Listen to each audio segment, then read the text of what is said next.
Artifact 1, Set Professional Learning Goals. This is for Standard 1.1 ISTE Criterion 2. It focuses on ISTE E1A, Set Professional Learning Goals to explore and apply pedagogical approaches made possible by technology and reflect on their effectiveness. For this artifact, I am using the project assignment that we completed in iTech 7430. This was a lesson plan implementation for a unit that incorporated 2 learning goals to use digital tools within that unit. And this one was an 8-month-long STEM year-long project. And I'm going to go through the standards that it touched and then kind of exactly what this project was. So the content standards, you can see this was a very cross-curricular project. The main focus was science standard of obtain, evaluate, and communicate information to investigate electricity. So students had to obtain and get information from multiple sources. Next, they had to design a complete simple electric circuit. And then they finally had to plan and carry out their own investigation, determining within insulators and conductors. Support standards that went along for this main standard was our math standard of add, subtract, multiply, and divide decimals to the hundredths. Our social studies standards of looking at the U.S. economy and the sectors, really focusing on private businesses to understand how influence of consumer behavior, markets, prices, and all of that affect a business. And then the final was a writing standard where students had to write an opinion piece showcasing why their product was the best marketable for their area or their region. The instructional plan for this project implementation was there were 5 phases. The first phase was Ask stage, which was where the club card team came and kicked off. We then had students assigned to product market growth teams. That could be their golf team, consumer team, or a commercial team. Then students used the PhET simulation and circuit building tools to practice and discover more information about circuits, how they work, and how their accessory could be modeled after a circuit that they have built. Phase 2 was the Imagine stage. This is where students used a Nearpod lesson to gain and gather more information about circuits and investigate a little bit more on that. Students were able to use Jamboard to collaborate and post their ideas within their product market growth team.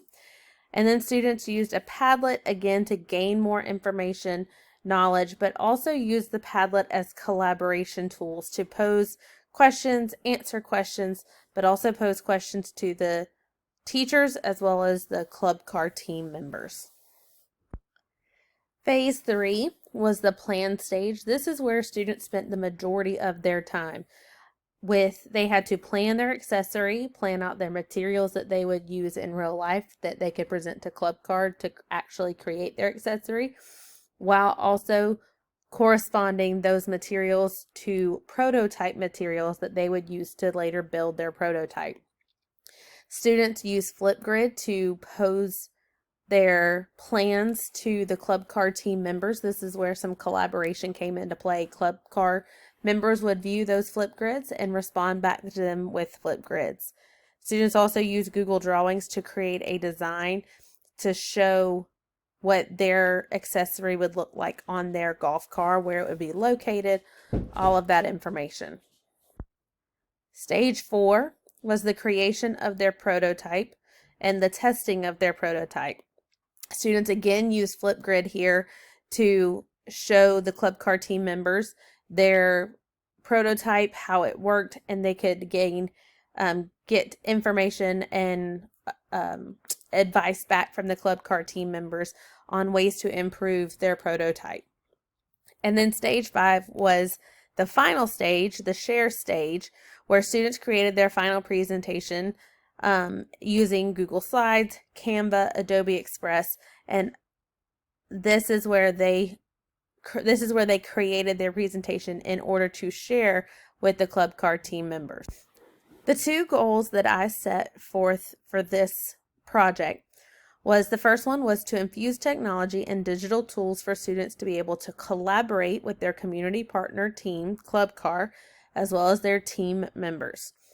The second goal was to allow students to have a choice in their presentation method with the use of Canva, Google Slides, podcasting, or video creation to demonstrate their final project.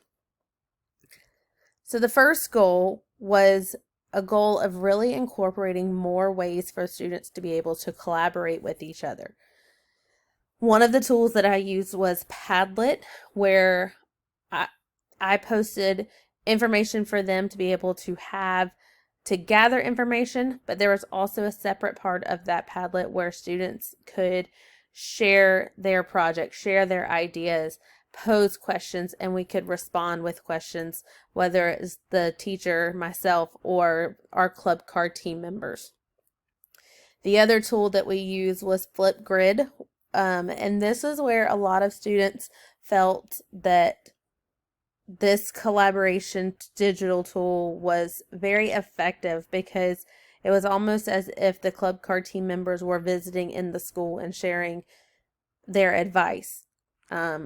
With, Club Card team members have their own agenda and they have work that they have to complete. So it wasn't always accessible for them to be able to come into this building and work with our fifth graders.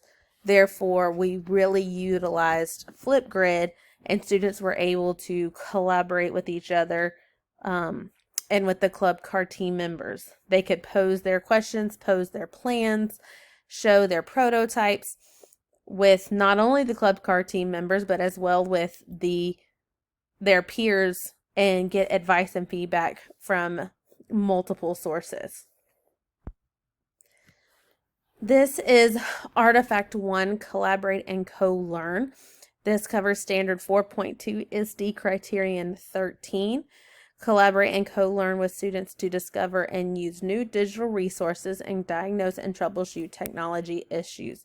This was ISDE 4B. So Goal 2 really dealt with this standard here, where the goal was to have students choose the presentation tool that they wanted to use for their final presentation. And so students were introduced to Canva and Adobe Express, as well as Google Slides. Being fifth grade students, they've had Google Suite applications available to them. However, the actual creation of a Google Slide presentation was fairly new to them. So we had to kind of work together and troubleshoot and work through problems together to figure out exactly how they wanted it to look, or maybe how they wanted it to transition, or how to show this piece of their presentation or this piece of their accessory more in depth. So these three were introduced. We kind of took time and learned about each one, and then students were able to pick the digital tool that they felt was best for their presentation. And so this kind of allowed them to have that choice and the creativity that they wanted to have for their final project presentation. So for my final reflection, before I started this assignment, I was very nervous. I was nervous about how these two goals were going to be achieved, how I was going to implement them without overwhelming myself as well as overwhelming my students. As I dived deeper into this project, I found that it was actually more simpler to implement and integrate these digital tools with purpose, but not to be overwhelming to the students. I found that the students using these digital tools were more engaged and excited to work on this project. They were excited to pose their questions and pose their plans to Flipgrid to receive feedback, especially with the Club Card team members in collaboration with them to really make sure that their accessory was top-notch, the best for their product growth product market growth team. The students again really enjoyed using Flipgrid as their collaboration tool because they found that it was more personable to be able to see the club car team members and really get the feedback from them as if they were in the building with us or sitting right beside them. They really did enjoy the presentation tools of Canva and Google Slides and Adobe Express to be able to voice their creativity within their final project presentation.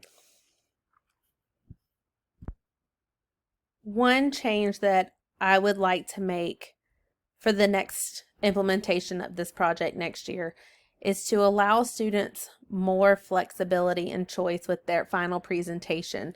I felt that I chose those 3 outlets as so that they would not feel overwhelmed.